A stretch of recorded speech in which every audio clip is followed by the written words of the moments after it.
Hello and welcome to my channel. If you are enjoying these videos, click on subscribe. It'll help me, encourage me to kind of keep going with this. This particular video is going to be about tone production and the three ingredients that it takes for good sound to come out of the orchestral bowed instruments. Three things. One is the weight being into the string. How much bow weight do you put into the sound?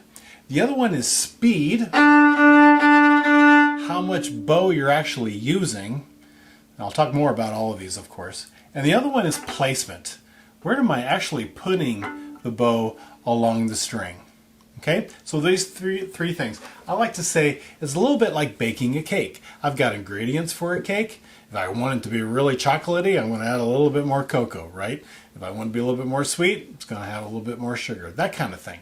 So everything about string playing is about listening to your instrument, everything that comes out of your instrument, and always making adjustments as we go.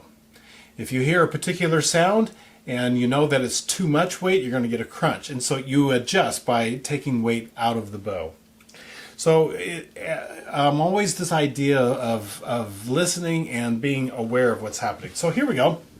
Let's take each of these one at a time. And frankly, there's no even really particular order to them. But let me just start with placement. Placement is to be where I put the bow on the instrument. And all beginners, you really need to help them understand I need to put my bow on top of the F holes right here. Be real careful about that and put my bow right there. And first position playing is all going to be right there. I don't need to change it whatsoever. But here's the problem. When kids get better and they get older, directors need to remember to explain to them that we call this the sweet spot. This is the best sound. Guess what? It moves. Great. It moves. Yeah. So if my sound is really good right here, if I keep my bow here and I shift, let's say way up here, my sound is not very, start to lose sound right there.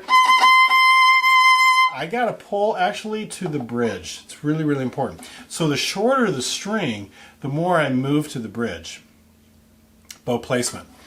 Love showing students a really good string bass player playing some sort of a solo, because everything on a bass is bigger. And you can watch the bass move their bow up and down the strings, and sometimes it seems like it's that much. You know, right here it might be first position, and then whoo, there's thumb position or higher, you know, where they take they get themselves way up here, and that sweet spot really moves. And the good players are just really good about that movement. You won't see it that much on a violin or a viola, and because everything is much smaller adjustments, but boy, does it make a difference. Okay, so you have to move it depending on that. But for right now, I'm assuming most of you, just good old first position, then make sure you're right here. If you're over the fingerboard, your sound is going to be soft. Matter of fact, that is called sul tasto. On the touch is what it means. That's a very special sound, and you can ask for that as a composer because you want a particular sound. But it's very soft. Sometimes it'll be called flautando, which means to sound like a flute. So we're really right here, okay? Don't want to do that normally. I want to really be on top of the F holes for my best sound. Okay, the one that makes me cringe, I just cringe thinking about it, is to be here. Do you hear how strident that is? And that is a special sound that composers ask for. Unfortunately, it's called sul ponticello. This is the bridge, ponticello, Italian, for bridge, and then you really want you on top of it. And it has that scraping kind of, you know, fingernails on those old chalkboards kind of feeling. It actually is a very cool sound when a whole section is doing it, and you're standing about 15 feet away. It's got a very opaque. It's a very cool sound, but it's a special sound. Don't want to be on top of the bridge. That's not your best sound. Beginners, I want to be here. Right on top of the F holes. That's the sweet spot, okay? All right. Bow placement, one of the ingredients. How about bow speed? The more bow I use, the better my sound. And by the way, this has absolutely nothing to do with tempo. Just, here, let me show you this. Here's tempo. Ta, ta. Now, I'm going to keep tempo, but I'm just going to use more bow. Okay, I'm going to use less bow. Keeping tempo. Do you hear that? Hear the change in your sound? More bow means more sound. Matter of fact, a lot of kids, they'll be concerned about their sound or their playing, and they'll be right here. It's a very small sound. And you just want to be a broken record and say all the time, more bow.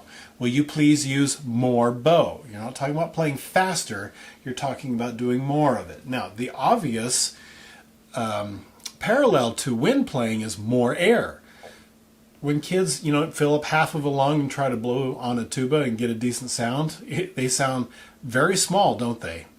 And what are you saying to them? More air. Well, your bow is air. Think of it that way. Right? This is my tone production tool. And when you ask kids to fill up with air, lots of air so that they can make a big sound, same thing here. This is using lots of air. So bow speed is another ingredient to good tone production. What did I say? Bow placement, bow speed, now the weight. I have another video on pronating, specifically about pronating, but because that's related to weight. But what it means is putting enough weight into the string to make a good sound. If I use very little weight, it just skates on top of the string. I don't want to be skating on top of the string. I want to be into the string. And weight's a tricky thing because at my frog, I've got natural weight. It's easy to be into the string at the frog. I'm really into it. But it's not so easy to be into the string when I'm at the tip because I lose natural weight when I go to the tip. That means I have to add weight, which means pronating. And just as a review for that means palms out. I have to go into the stick. I have to add the weight when I'm at the tip, and I don't need to add weight. It's just very natural weight at the yarn. Watch that other video and that will help you understand bow weight, okay? Bow speed, bow placement, bow weight. So we constantly are monitoring what's happening. So let me say I'm playing and I have that crunch sound. Whoa, back off on the weight. You gotta back off on the weight. What if I get a wispy sound? More weight. A lot of times more weight also means less speed or less bow speed. Okay? What if I'm just going really fast and just being really crazy with it? Oh, whoa, whoa, whoa, back off. Less speed.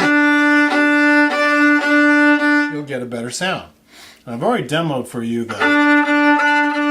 Sorry, get off of the fingerboard. Sorry, please get off the bridge. Don't sit there. Sit here. Always monitoring what's coming out of your instrument, and those 3 ingredients for really good tone production. I'll see you at the next video.